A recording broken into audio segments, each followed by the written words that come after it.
大家好，欢迎来到农村美食课堂。本期视频主要讲解五香卤鸡系列中的材料准备。在五香卤鸡过程中，香料和配料是必不可少的。想要卤鸡香，必须要加香。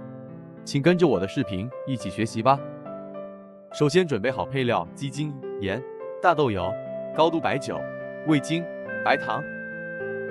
接着准备好洋葱1个、生姜片100克、大蒜头1个、大葱段100克、芹菜100克、香菜100克、香葱100克、花椒10克。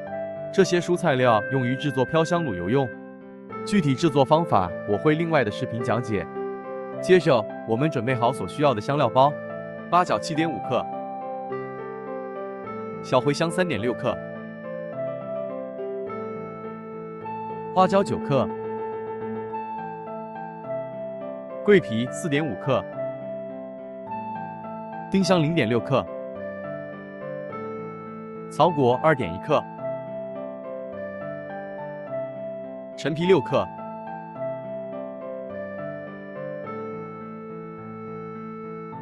良姜2.4克、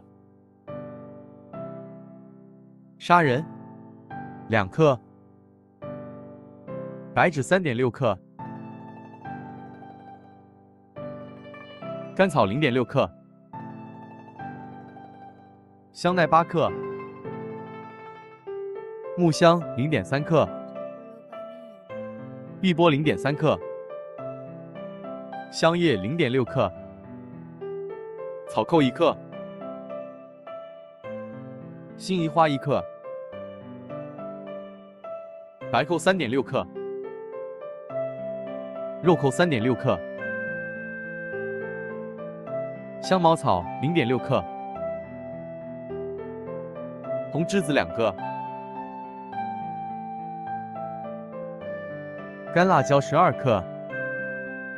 好了，本期视频就讲解到这里，下期视频讲解飘香卤油的制作方法。我们下期视频再见。